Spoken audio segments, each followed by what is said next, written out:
Je m'appelle Benoît Boisseau, j'ai 33 ans et je suis rentré chez Corda depuis cette année.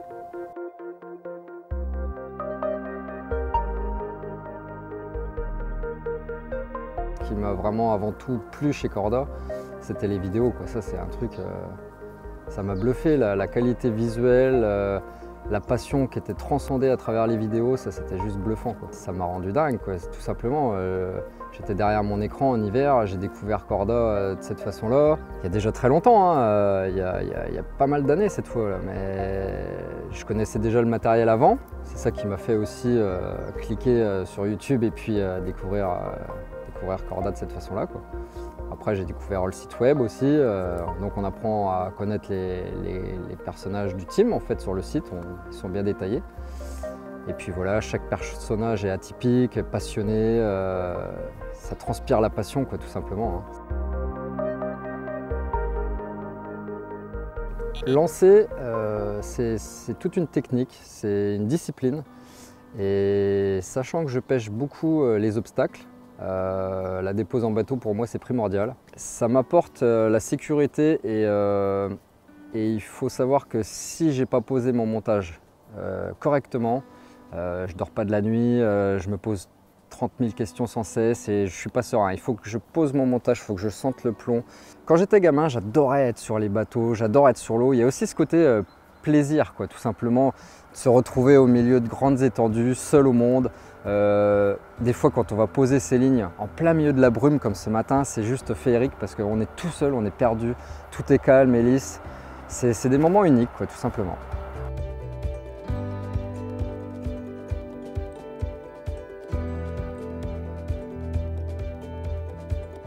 J'avoue que j'avais une grosse appréhension. On est fin avril. Là, c'est aujourd'hui la première journée ensoleillée et on va dire où les rayons du soleil commencent à réchauffer l'ambiance parce qu'il a fait vraiment très très froid ces derniers temps.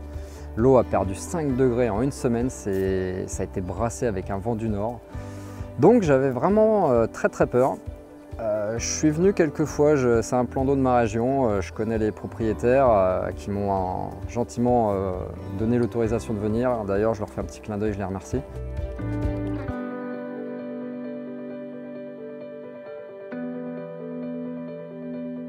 Alors j'aborde ce genre de petit plan d'eau par des choses très simples. L'observation, c'est pour moi forcément la base. Faire le tour de l'étang, prendre la température, prendre les sensations. Après, je monte sur mon bateau. Je cherche les bois morts aussi en priorité parce que c'est une pêche que j'affectionne. On sait très bien que c'est des réservoirs de nourriture naturelle, de sécurité, de confort. Donc les poissons s'y trouvent très souvent.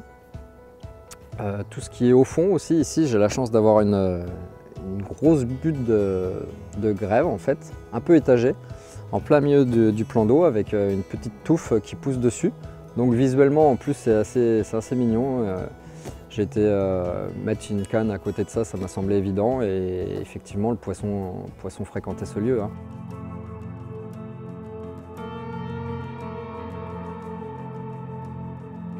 Je pense que pour ce petit étang qui doit faire 2,5 hectares je crois, j'estime pas un cheptel énorme parce que le propriétaire m'a dit qu'il avait compté une trentaine de poissons en été, il les a vus à fleur d'eau assez régulièrement et pour lui, ouais, il y a une bonne trentaine de poissons.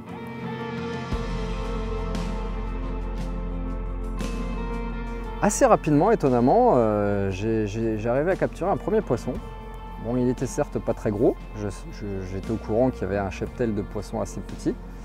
Et puis les touches se sont enchaînées, on est resté sur un banc de petits poissons assez longtemps. Et finalement, après quelques petits ajustements, quelques sensations qui étaient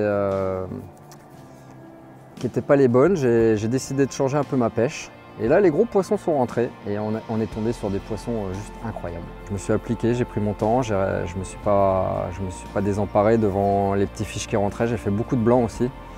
Ça peut vite faire baisser le moral à 3 h du matin, d'aller replacer 3-4 fois ses lignes de suite en attrapant des blancs, c'est pas très encourageant.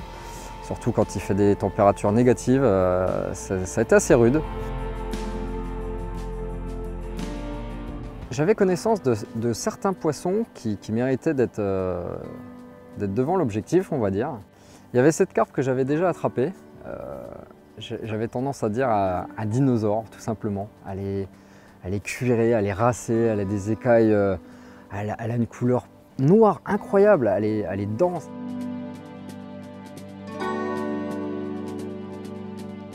Quand je l'ai vue dans mon triangle, déjà j'étais comme un enfant, quoi. C'était juste magique. Et puis la revoir là aujourd'hui, pouvoir vous la partager, c'est vraiment un très grand plaisir.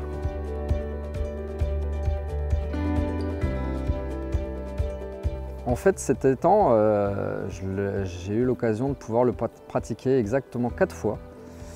Et j'ai eu la chance déjà d'attraper la première fois un poisson juste incroyable en fait.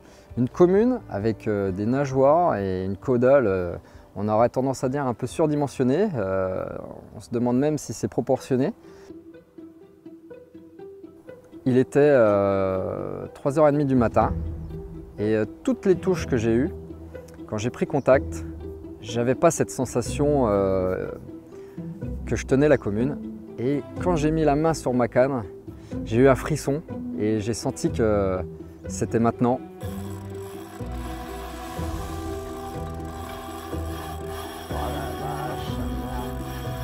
Jusqu'au bout, elle s'est tellement donnée. Et puis bon, dans la nuit, c'est jamais facile un combat, il y a des obstacles, tout ça. On pêche avec des matériaux solides, mais on ne sait jamais comment ils sont piqués. On a toujours peur quoi, de perdre ce genre de poisson. En plus, j'avais l'objectif de la rattraper et là, j'étais ravi, quoi. Oh putain! C'est ce poisson. Oh, j'ai un tremble. Ah, depuis le temps que je la voulais. En plus, c'est lui qui nous était là, quoi. C'est fou. Ces nageoires, elles sont juste incroyables, quoi. Comme je l'ai dit, c'est juste surdimensionné, quoi. La puissance du poisson est d'autant plus décuplée, quoi, je pense. En tant que garçon, en tant que pêcheur, en tant que passionné, papa, tout simplement. En fait, on a juste envie de transmettre des moments qui nous touchent. Et là, d'avoir pu partager ça avec mon fils, il est juste adorable devant ses trésors. Il est comme moi, il est émerveillé. J'espère que ça va lui durer dans la vie. Après, il fera ce qu'il veut, mais là, il m'a donné énormément de plaisir, peut-être autant que la carpe finalement.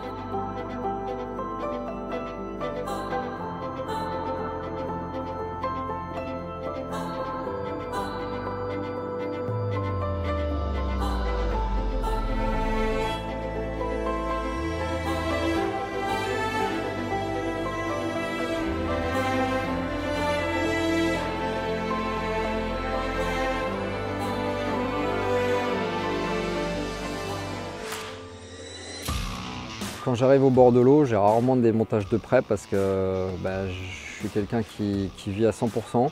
Donc je fais toujours 10 000 trucs et j'ai pas toujours le temps de bien tout préparer. J'aime la simplicité. L'arrivée du Crank X a été pour moi une révélation.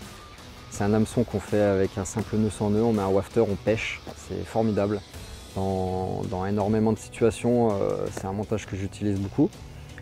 Je suis comme tout le monde, j'adore aussi quand je suis en session m'appliquer à faire des montages un peu plus techniques quand je vois que la pêche elle a du mal à se déclencher, on essaie de chercher un peu les poissons un peu plus tatillons. Sachant que c'est un étang qui n'est jamais pêché, les bouillettes ne sont pas forcément pour moi la priorité. Les graines sont vraiment, je pense, l'appât roi en fait, dans un étang qui n'est jamais pêché. Là en plus aujourd'hui chez Mainline on a des produits qui sont vraiment pratiques. Pour le coup pour moi j'arrive au bord de l'eau, j'ouvre le pot, je mets mon nez dessus, déjà je voyage parce que les arômes sont fabuleux, essentiel sel c'est mon péché mignon. Des fois j'ajoute un petit peu de farine avec, un petit peu de dip, on peut booster tout ça mais des fois la simplicité suffit. Ce qui se passe avec les graines c'est qu'on fait très souvent des brèmes, des tanches, des gros gardons, des petites carpes pour le coup.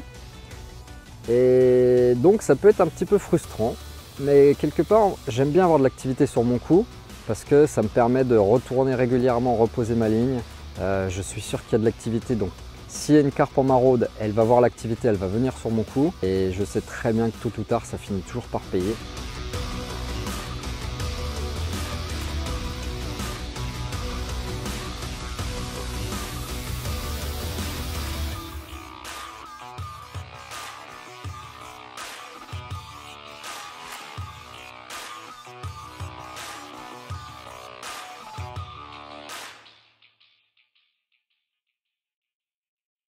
Si j'avais un message à faire passer aux jeunes, c'est surtout arrêtez de perdre votre temps devant les écrans, quoi, parce que allez voir votre grand-père, allez voir votre oncle, allez voir votre ami, profitez d'être dehors. Moi je me rends compte, je me fais vite bouffer par Facebook et tous ces réseaux sociaux qui sont qui ont l'impression de manipuler intellectuellement et finalement je me rends compte qu'on tourne vite en rond derrière son écran. Ça crée énormément de jalousie envers les carpistes. Et pourquoi finalement? Parce que quel plaisir on a d'être au bord de l'eau, de vivre sa passion. Finalement sa passion on ne la vit pas derrière les écrans, on la vit au bord de l'eau. Allez à la pêche, oubliez le m'as-tu vu et profitez vraiment d'être au bord de l'eau avec vos amis, des instants présents, vivez les instants présents.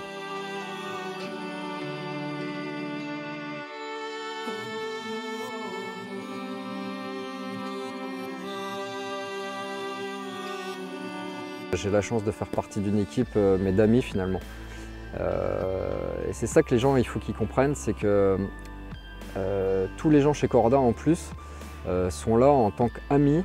C'est des gens qui sont respectueux, simples, honnêtes. Et j'ai appris aussi à découvrir chez ces gens-là la gentillesse, c'est incroyable.